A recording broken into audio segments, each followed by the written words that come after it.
नमस्कार एस्पिरेंट्स, मैं हूं नेटन भानु और आपका इस चैनल पे स्वागत है।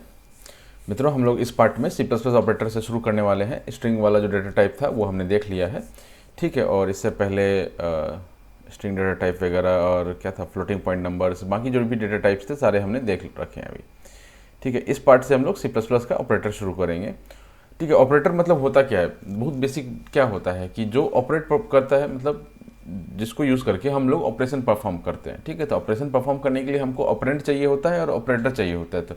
तो ऑपरेंड कौन होते हैं? ए और बी टाइप के जो होते हैं, वेरिएबल्स या नंबर्स या जो भी होते हैं, दैट दोज आर ऑपरेंड्स, ठीक है। तो ऑपरेंड्स पे हम लोग कैलकुलेशन परफॉर्म करते हैं ऑपरेटर को यूज़ करके। तो हमारा जो ऑपरेटर है वो यहाँ पर 5 तरीके का ऑपरेटर दिया हुआ है, ठीक है।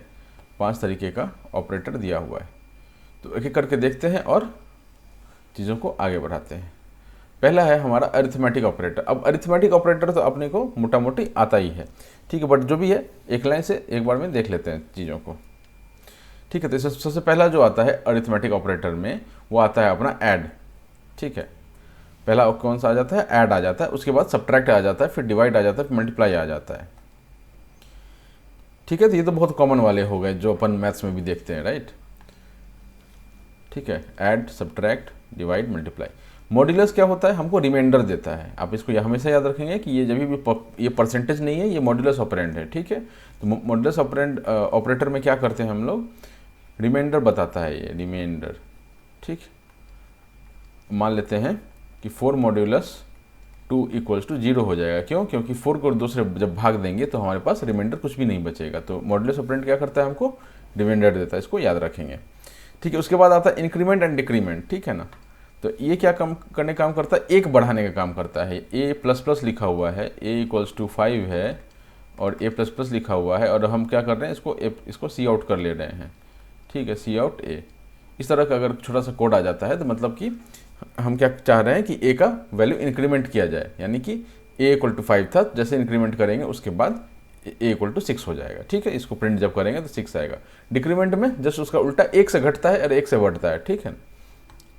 जिसमें ज़्यादा बुद्धि मत लगाइएगा कि 2 प्लस लिखा हुआ है तो 2 बार जो बढ़ाएगा, नहीं।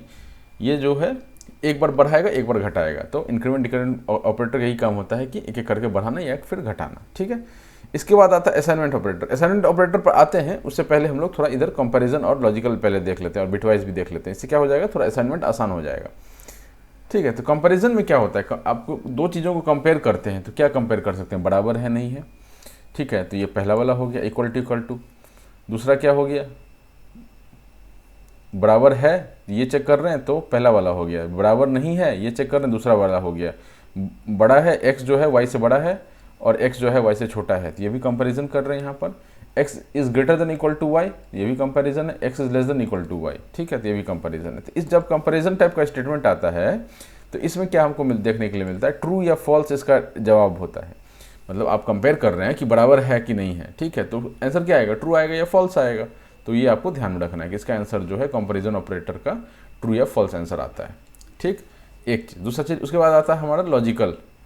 लॉजिकल ऑपरेटर में क्या देखने के लिए हमको मिलता है कि ये एंड ऑपरेटर है, ये और ऑपरेटर है, एंड ये नॉट ऑपरेटर है। तो एंड ऑपरेटर में क्या होता है कि इधर कंडीशन आएगा, इधर कुछ कंडीशन होगा, ठीक है। सम कंडीशन होगा, इधर भी कुछ कंडीशन होगा,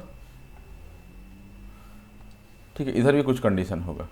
दोनों जब ट्रू होगा, ये भी ट्रू है और ये भी ट्रू है, तो ही आपका आंसर जो आएगा वो ट्रू आएगा, ठीक है। जब हम लोग यूज़ करेंगे तब इसको आगे भी समझेंगे इस चीज़ को, ठीक है। जिनको आइडिया है उनके लिए वेल एंड गुड, जिनको आइडिया नहीं है, जो मान लीजिए अगर सीखने की नज़र से देख रहे हैं, पहली बार देख रहे हैं, जिनको ज्ञान नहीं है इस बात का, तो आप ये समझिए कि हमारे पास मान लीजिए हमको ये बोला गया कि हमारा जो ग्राउंड है, मान लीजिए हम क्रिकेट खेलना चाहते हैं, तो क्रिकेट खेलने के लिए 2 रिक्वायरमेंट है। बारिश नहीं होना चाहिए, ठीक है, और प्लेयर्स जो हैं वो फिट होने चाहिए। मान लीजिए ये 2 रिक्वायरमेंट हमको बोल दिया गया कि आप ये चेक कीजिए।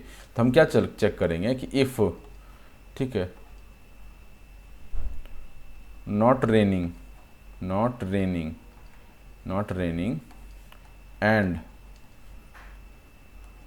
प्लेयर्स फिट, ठीक है।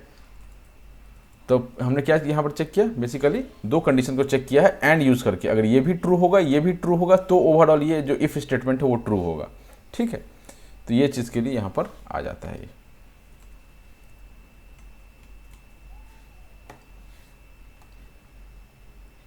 सिमिलरली फॉर और आ जाता है। ये दूसरा वाला कौन सा है अपना, पहला वाला क्या था, एंड ऑपरेटर था, दूसरा वाला क्या होता है अपना, और ऑपरेटर है। और ऑपरेटर में क्या होता है, कोई सा भी एक ट्रू हो जाए तो हमारा जो पूरी एक्सप्रेशन है वो सही हो जाएगा। तो यहाँ एंड हटा के और लगा देते हैं। मान लीजिए हमको बोला गया कि क्रिकेट नहीं, मन क्रिकेट खेलने के लिए दो में से कोई सा भी एक ट्रू ये सही हो जाए तो खेल लेंगे हम लोग, चाहे तो बारिश ना हो या फिर प्लेयर्स फिट हो। ठीक है, अगर प्लेयर्स फिट है तो भी हम खेल लेंगे, बारिश नहीं हो रही होगी तो भी खेल लेंगे, और दोनों ही अगर ट्रू है तो भी खेल लेंगे। ठीक है, मतलब कि यहाँ पर ये बोलना चाह रहा है कि प्लेयर्स फिट है और बारिश भी हो रही है तो भी हम खेल लेंगे। क्यों खेल लेंगे, क्योंकि यहाँ पे और ऑपरेटर लगा हुआ है। ठीक है, तो इसमें क्या होता है कि ये अगर ट्रू है और ये अगर ट्रू है तो ये ट्रू होगा ही होगा। ठीक है, ये अगर फॉल्स है और ये ट्रू है तो भी ये ट्रू होगा। ठीक है, ये अगर ट्रू है और ये फॉल्स है तो भी ये ट्रू होगा, लेकिन दोनों ही अगर फॉल्स हैं तो ये फॉल्स हो जाएगा। ठीक है, जैसे हमारा और वाला चलता है ना, ठीक, और का अपना आपने ट्रूथ टेबल देखा होगा और का, वैसे ही इसका चलता है कि 0 0 जो है that is 0, 0 1 is 1, 1 0 is again 1 and 1 1 is also 1। ठीक है, तो और ऑपरेटर जैसे चलता है ना वैसा ही होता है। लास्ट वाला कौन सा, नॉट ऑपरेटर है। ठीक है, लास्ट वाला नॉट ऑपरेटर है। हम क्या चाहते हैं कि जो भी एक्सप्रेशन आया होगा उसको ये पलट देगा। जो लास्ट वाला जो ये है अपना, जो भी हमारे पास बात होगा उसको वो पलट देगा। तो मान लीजिए हमसे ऐसा बोला गया कि रोहित शर्मा नहीं खेलेगा वर्ल्ड कप तो इंडिया नहीं जीतेगा। ठीक है, इंडिया वर्ल्ड कप नहीं जीतेगा। इसको थोड़ा हम लोग समझ लेते हैं क्योंकि ये थोड़ा कम यूज़ होता है। ऊपर वाले एंड और जो है वो तो आराम समझ में आता है अपने को, लेकिन ये जो नॉट वाला टाइप का चीज़ है ना, ये थोड़ा कम यूज़ होता है। इसको समझ लेते हैं। हमारा स्टेटमेंट क्या था कि रोहित शर्मा अगर वर्ल्ड कप नहीं खेलेगा तो इंडिया वर्ल्ड कप नहीं जीतेगा। ठीक है, तो पहला जो स्टेटमेंट क्या है, मैंने किस पे कंडीशन लगना है, दैट इज रोहित शर्मा नहीं खेलेगा तो रोहित प्लेज। तो ये क्या हो गया, रोहित प्लेज हो गया, मैंने रोहित खेल रहा है। हमको क्या बोलना है, रोहित नहीं खेल रहा है, तो हम क्या कर देंगे, इसके आगे नॉट लगा देंगे। If not Rohit Sharma plays, ठीक है ना। तो जब जो आप इसका मतलब क्या हो गया कि रोहित शर्मा तो नहीं लिखा है ना, इसको हटा ही देते हैं अभी शर्मा जी को। ठीक है, रोहित,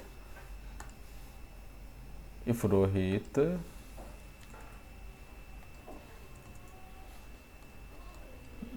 डज नॉट प्ले।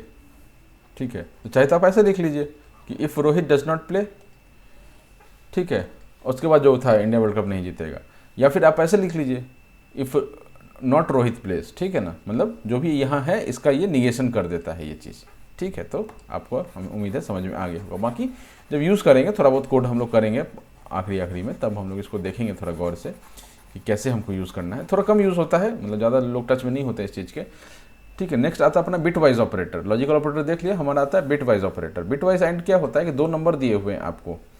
ठीक है, मान लेते हैं एक 5 है और एक 3 है, दोनों का बाइनरी फॉर्म क्या हो जाएगा, 5 का बाइनरी फॉर्म होता है 101 और 3 का बाइनरी फॉर्म होता है 011। ठीक, तो पहला जो अपना ऑपरेटर है वो दैट इज एंड ऑपरेटर। तो एंड क्या, बिट वाइज एंड क्या करेगा, दोनों का एंड कर देगा। ठीक है, दोनों का एंड कहने का क्या मतलब है कि 101 और 011 इसको एंड कर दीजिए, एंड कर दीजिए। तो क्या आएगा, 11 क्या आएगा, 1 आएगा, 01 क्या आएगा, 0 आएगा, 10 क्या आएगा, 0 आएगा। यानी कि जब बिटवाइज ऑपरेटर इस पे लगाएंगे 5 और 3 पे, तो इसका जो जवाब आएगा दैट इज 001, दैट इज 1।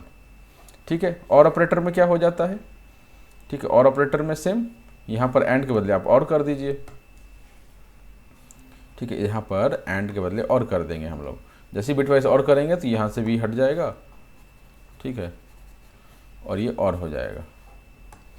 ठीक है, इसमें और ऑपरेटर आपको करना है। और करने के लिए क्या आ जाएगा, 11111, ये क्या आ गया, 4 2 6 7 आ गया, इक्वल टू 7 आ जाएगा।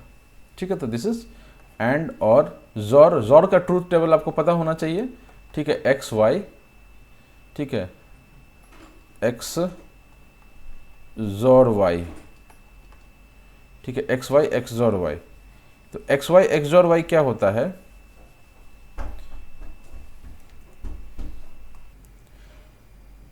तो इसका ट्रूथ टेबल क्या होता है,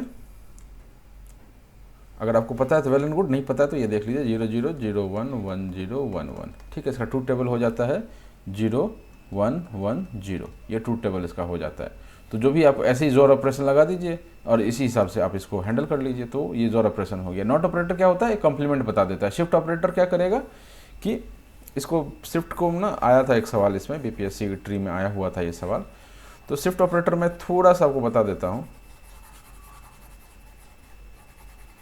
ठीक है, थोड़ा आइडिया दे देता हूँ शिफ्ट ऑपरेटर क्या करेगा।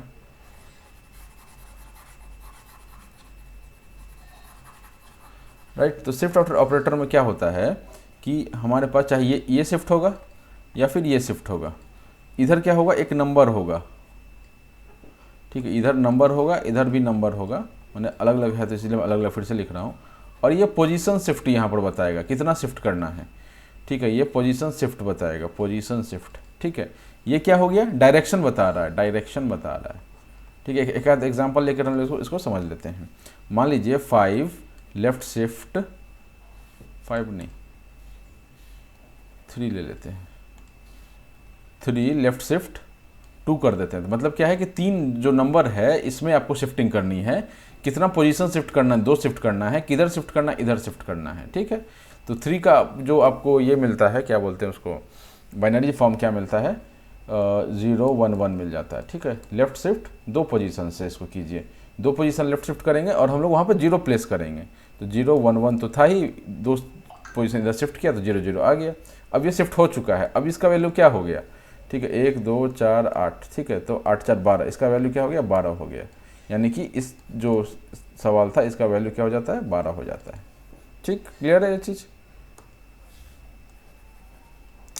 मान लीजिए इसके बाद हम क्या करते हैं कि दूसरा वाला सवाल देखते हैं, क्या करते हैं, दूसरा वाला सवाल देखते हैं। दूसरा वाला कौन सा था, राइट शिफ्ट ऑपरेटर था, राइट शिफ्ट। तो 3 को शिफ्ट करना है 2 पोजीशन राइट की ओर, तो 3 क्या होता है, 3 को नहीं, इस पर थोड़ा हम लोग अलग कर देते हैं। मैंने 5 इसलिए हटाया था क्योंकि वो बहुत बड़ा नंबर बन जाता है, छोटा ही नंबर बनाने के लिए, इसलिए मैं क्या कर रहा हूँ 5 यहाँ यूज़ करते हैं। 5 को हम लोग कैसे लिखते हैं, 1 0 1 लिखते हैं 5 को। इसको क्या करना है, 2 प्लेस इधर शिफ्ट करना है, 2 प्लेस इसको इधर ले जाइए, तो क्या हो जाएगा, ये वाला यहाँ पहुँच जाएगा, ये वाला गायब हो जाएगा, ये वाला भी गायब हो जाएगा और ये वाला यहाँ पहुँच जाएगा। 2 पोजीशन शिफ्ट हो गया तो 0 0 1 हो जाएगा, तो इसका आंसर क्या हो जाता है, 1 हो जाता है इसका आंसर, ठीक है। तो ये शिफ्ट ऑपरेटर ऐसे काम करता है, ठीक है, क्लियर है। अब एक अपना बच गया, that is assignment operator. Now assignment operator, assignment का मतलब क्या होता है कि हमें किसी का वैल्यू किसी में डालना है, ठीक है ना, हमें किसी का वैल्यू किसी में डालना है, करेक्ट। तो पहला वाला तो सेल्फ मैंने अंडरस्टूड है कि x = 3 लिखा, मैंने x की वैल्यू हम लोग 3 डाल रहे हैं। अब ये जो यहाँ से यहाँ तक जो लिखा हुआ, इसका क्या मतलब है। अब इसमें आप ये गौर कीजिए कि ये बिट वाइज शिफ्ट ऑपरेटर है, बिट वाइज शिफ्ट, ठीक है। इसमें भी क्या यूज़ हो रहा है, ये बिट वाइज जोर यूज़ हो रहा है, बिट वाइज एंड, सॉरी, और बिट वाइज एंड, ठीक है, मॉड्यूलस, ये तो साइन आपको सारे समझ गए, इसीलिए मैंने बोला पहले उसको कर लेते हैं फिर इस पे आएंगे, क्योंकि इस पे आपको सिर्फ थोड़ा सिंटैक्स ही बताना होता है, बाकी कैलकुलेशन वगैरह जो ऑपरेटर की जो ये मतलब कैसे ऑपरेट होता है वो तो मैंने आपको बता ही दिया ऑलरेडी। तो इसमें क्या होता है कि पहला वाला छोड़ दीजिए, उसके बाद से सेकंड से लेकर जो लास्ट तक है इसको कैसे हम लोग हैंडल करते हैं। तो हमने क्या लिखा हुआ है कि एक सिम्बॉल है, उसके बाद क्या है, एक ऑपरेटर लिखा हुआ है ना, उसके बाद इक्वल टू लिखा हुआ है, उसके बाद एक नंबर लिखा हुआ है, इसको सिम्बॉल ही कर लेते हैं। इसको क्या करते हैं हम लोग, सिंबल कर लेते हैं, ठीक है। तो सिंबल के बाद क्या लिखा हुआ है, ऑपरेटर लिखा हुआ है, इक्वल टू, फिर एक नंबर लिखा हुआ है। तो इसको कैसे हम लोग मैथमेटिकली डील करते हैं, this can be written as s equals to s operator n, ठीक है। तो मैं किसी एक का लिख के बता देता हूँ आपके लिए, फिर आसान हो जाएगा। मान लीजिए इसको हम लिखना चाहते हैं इस फॉर्म में, ठीक है। तो ये क्या लिख देंगे, x इक्वल्स टू x की पावर नहीं है, ये बिटवाइज जोर है, ठीक है, बिटवाइज जोर इंटू 3, ठीक है। तो सारे इसी तरह से हो सकता है। अगर मान लीजिए यहाँ पर तो ये था, बाकी अगर एंड होता तो यहाँ हम एंड लिख देते हैं, ठीक है। अगर मान लीजिए शिफ्ट ऑपरेटर होता तो यहाँ शिफ्ट ऑपरेटर लिख देते हैं, डिवाइड होता तो यहाँ डिवाइड लिख देते हैं, ठीक है। ये वाला जो है, ये वाला ऐसा लिख सकते हैं यहाँ पे, है ना, डिवाइड वाला देख लीजिए आराम से थोड़ा है इस तरह से। अब एक बार आपने इसको इस फॉर्म में लिख लिया, एक बार आपने इसको इस फॉर्म में लिख लिया, यानी कि इस फॉर्म में लिख लिया, अब ये तो आसान हो गया ना। और इसी केस में मैंने आपको बोला था कि जब पहली बार हम यूज़ करने जाते हैं तो हमको इनिशियलाइज करना पड़ता है। ठीक है, अगर आपको याद हो तो मैंने बताया था कि जब हमको किसी भी वेरिएबल का वैल्यू उसको असाइन करने से पहले यूज़ करना हो तो हम लोग क्या करते हैं, बाय डिफ़ॉल्ट एक वैल्यू ऑलरेडी उसमें असाइन करके रखते हैं। 0 जनरली, फॉर प्लस के लिए 0 और मल्टीप्लिकेशन के लिए 1 यूज़ करके रखते हैं। नेक्स्ट है हमारा अपना स्ट्रिंग। ठीक है, स्ट्रिंग के बारे में कुछ बातें हैं और वो बातें पढ़ के हम लोग इसको रैप अप कर लेंगे। ठीक है, चलिए तो पहला पॉइंट क्या है स्ट्रिंग को लेकर के। स्ट्रिंग हम डेटा टाइप हमने देख लिया है, अब स्ट्रिंग में जो जो देखना है वो हम लोग देखते हैं और मूव करते हैं आगे। सबसे पहला चीज़ जो देखना है दैट इज़ कॉन्केटेनेशन। ठीक है, पहला चीज़ क्या देखने वाले हैं हम लोग, कॉन्केटेनेशन। तो कॉन्केटेनेशन जो है मतलब क्या होता है, इस वर्ड का क्या मतलब है कि दो स्ट्रिंग्स को जोड़ना। ठीक है, दो या दो से अधिक, मतलब एक मिनिमम तो दो, आप कुछ किसी चीज़ को जोड़ना चाहते हैं तो आपके पास मिनिमम 2 चीज़ होने चाहिए, उससे ज़्यादा भी चलेगा बट मिनिमम 2 होने चाहिए। 2 या 2 से अधिक जब हमारे पास स्ट्रिंग्स होते हैं उसको हम जोड़ना चाहते हैं तो उसको हम लोग कॉन्केटेनेट करना बोलते हैं। ठीक है, तो वो हम लोग 2 तरीके से करते हैं। पहला तरीका है अपना प्लस ऑपरेटर। ठीक है, दूसरा तरीका है अपना अपेंड फंक्शन। ठीक है, दोनों का आपको मैं एग्जाम्पल दिखाता हूँ और आपको ये ईजिली क्लियर हो जाएगा। ठीक है, मान लीजिए हमने स्ट्रिंग लिया एफ नेम करके वेरिएबल में भानु लिखा और स्ट्रिंग एस नेम मतलब सेकंड नेम में हमने प्रकाश लिखा। ठीक, तो ये पहला तरीका क्या था जो हमारा यहाँ था कि प्लस ऑपरेटर यूज़ करके। तो मैंने क्या किया, फर्स्ट नेम प्लस स्पेस है, ये स्पेस है ना, first name plus space plus second name. तो ये कॉन्केटेनेट होकर के आप इसको प्रिंट कर लीजिए, सी आउट करके फुल नेम 1 कर लीजिए। ये फुल नेम 1 है, ये ध्यान रखिएगा, ये फुल नेम 1 है, ये फुल नेम मैंने 2 बोला हुआ है इसको। ठीक है, तो यहाँ पर आप क्या कर सकते हैं, प्लस प्लस करके मल्टीपल स्ट्रिंग्स को अटैच कर सकते हैं। 3 स्ट्रिंग तो आपको यहीं दिख रहा होगा, एक स्ट्रिंग, 2 स्ट्रिंग, स्पेस भी एक स्ट्रिंग के अंदर में है तो फिर इस मतलब वो डबल कोट्स के अंदर में है तो स्ट्रिंग ही मान लेते हैं उसको। और तीसरा क्या है, सेकंड नेम है। ठीक, तो यहाँ से हमको क्या पता चलता है कि प्लस यूज़ करके हम लोग मल्टीपल को ये कर सकते हैं। ठीक है, प्लस यूज़ करके हमने मल्टीपल स्ट्रिंग्स को ऐड कर दिया। दूसरा तरीका क्या मैंने आपको बताया, अपेंड फंक्शन यूज़ करने का। तो अपेंड फंक्शन यूज़ करने के लिए क्या करते हैं, फुल अंडरस्कोर नेम हमने एक वेरिएबल लिया और उसमें फर्स्ट नेम के लिए क्या यूज़ किया था, F underscore name dot append function S name. ठीक है, तो इसी फंक्शन के अंदर मैंने सेकंड नेम डाल दिया। ठीक है, राइट, तो इसमें 2 स्ट्रिंग्स हम लोग आराम से ऐड कर सकते हैं। नेक्स्ट पे आते हैं नंबर एंड स्ट्रिंग।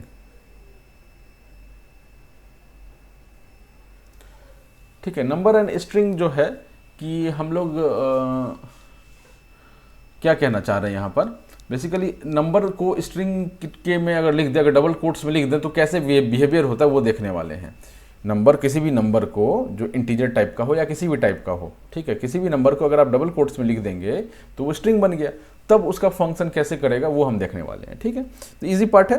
तो पहला तो अपना बेसिक एग्जांपल है इंट वाला, इसका स्ट्रिंग से कोई लेना देना नहीं है, बस ये बताना है कि ये इंट x लिया जो कि वैल्यू 10 है, y लिया जो that is 5, int z equals to x plus 5। ठीक है, ये दोनों हमने इंट z में स्टोर कर लिया। सी आउट z, तो z का वैल्यू कुछ आ जाएगा, क्या आ जाएगा z का वैल्यू, 10 प्लस 5 15 प्रिंट कर देगा, ये कोई दिक्कत नहीं है। अब आ जाते हैं स्ट्रिंग पे, हमने क्या किया, इसको डबल कोट्स में ले लिया, x equals to string x equals to double quotes में 10, ये 5, और ये हमने क्या किया था। अब यहाँ पर हम लोग इसको मैथमेटिकल एडिशन नहीं कर रहे हैं, यहाँ पर ये जो आप देख रहे हैं ये अपना this is not mathematical addition, ये कॉन्केटेनेशन है, क्योंकि हम लोग दो स्ट्रिंग को प्लस के साथ में रखे हुए हैं। ठीक है, अगर ये नंबर्स को रखे होते तो मैथमेटिकल एडिशन होता, लेकिन चूंकि स्ट्रिंग्स को हम लोग जोड़ना चाह रहे हैं प्लस यूज़ करके, then that is concatenation. Concatenation से इसका क्या जवाब आ जाएगा, x plus y will give me 10 and 5।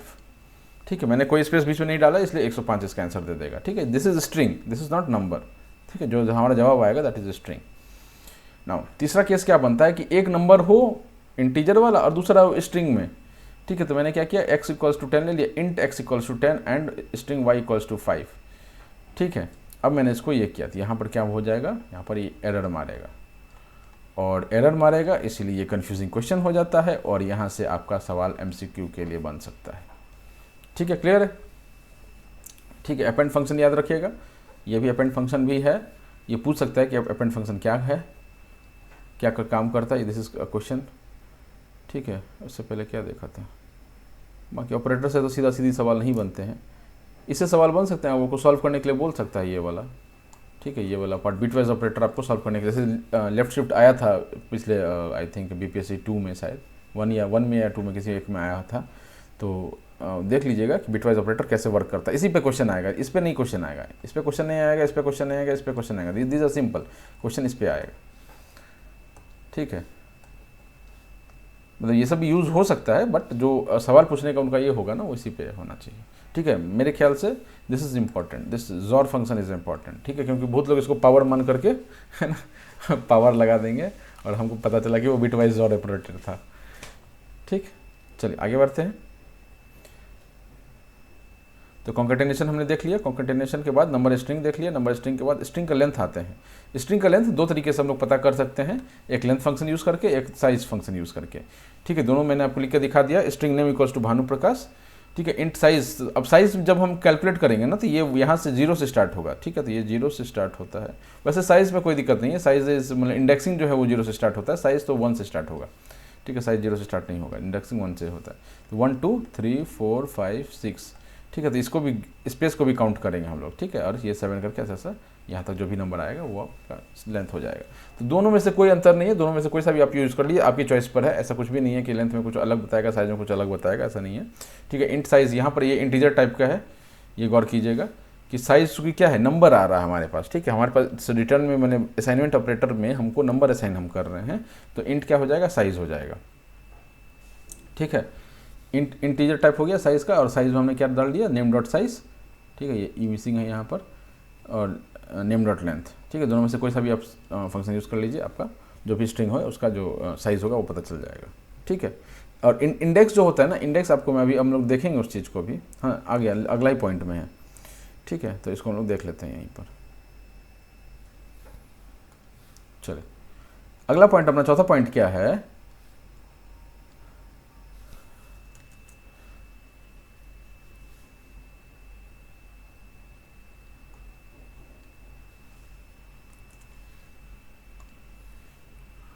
Fourth point is accessing string characters. ठीक है, तो हमारे पास एक स्ट्रिंग है, उसको किसी कैरेक्टर को हम एक्सेस करना चाहते हैं, तो कैसे एक्सेस कर रहे हैं। ठीक है, तो ये क्या होता है ना कि मैंने आपको बताया था कि ये जो स्ट्रिंग डेटा टाइप है C++ में, वो एक ऐसा बोल सकते हैं कि सी में क्या था कि आप एरे यूज़ कर रहे थे कैरेक्टर्स का, और उसी चीज़ को मॉडिफाई करके उन्होंने क्या कर दिया, स्ट्रिंग बोल दिया इसमें। ठीक है, यहाँ पर अब समस्या क्या आती है कि आप डायरेक्ट एक्सेस जो है उसको करना चाहते हैं, तो फिर वो एरे का फॉर्म वापस वहाँ से अवतार लेना पड़ता है। ठीक है, सी में जैसा लिखा हुआ होता था ना, वैसे ही यहाँ पर C++ में उसका अवतार ले लेता है और उसको एक्सेस करता है।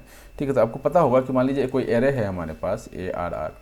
ठीक है, ARR इक्वल्स टू, जस्ट एक समझाने के लिए बोल रहा हूँ, 3 4। ठीक है, एरे, तो हमें अगर इसको एरे को इसको एक्सेस करना चाहते हैं तो हम लोग क्या करेंगे, ARR 1 कर लेंगे। तो हम क्या कर रहे हैं, एरे एक्सेस में ऐसा इंडेक्सिंग करते हैं, लेकिन यहाँ पर क्या होता है ना कि स्ट्रिंग में भी ऐसा हम लोग यूज़ कर सकते हैं। ठीक है, क्योंकि ये मॉडिफाइड वर्जन है।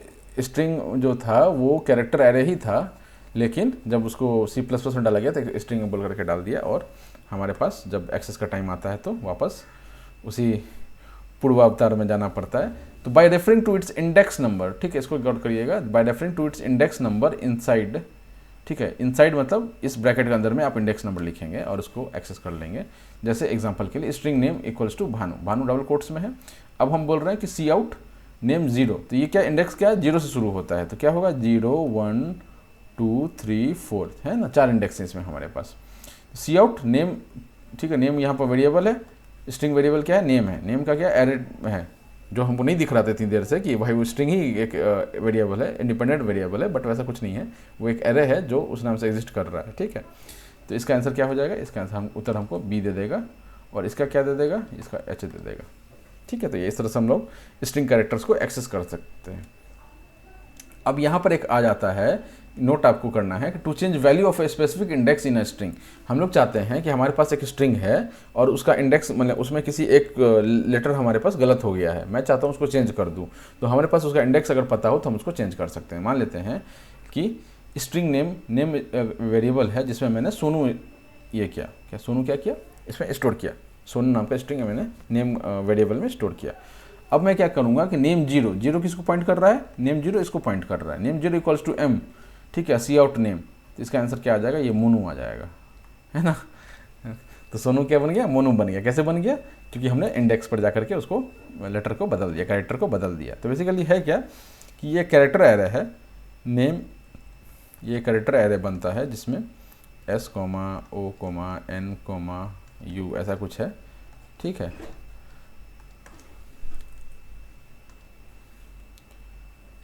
करेक्ट। और इसी में हम लोग क्या करना चाह रहे हैं कि नेम जो है जीरो जो था ना, ये जीरो इसको पॉइंट कर रहा था, इसको हमने चेंज करके ओवरराइट कर दिया और हमारे पास नया क्या बनेगा, मोनू, बाकी सब सेम रहा होगा, ठीक है। मोनू बन गया ये, ठीक है। तो जो सोनू है वो अपना नाम बदल के मोनू कर लें। तो अगला पॉइंट पे आते हैं, दैट इज एस्केप सीक्वेंस, ठीक है ना। एस्केप सीक्वेंस, ठीक, आ जाइए।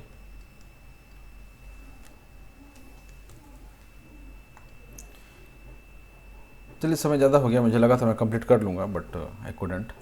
तो नेक्स्ट पार्ट में देखते हैं इसको, क्योंकि 25 मिनट्स ऑलरेडी हो चुके हैं और ज़्यादा बड़ा लोग देखना नहीं चाहते हैं। तो चलिए, all the best, Tata. Subscribe कर दीजिएगा प्लीज़। Thank you.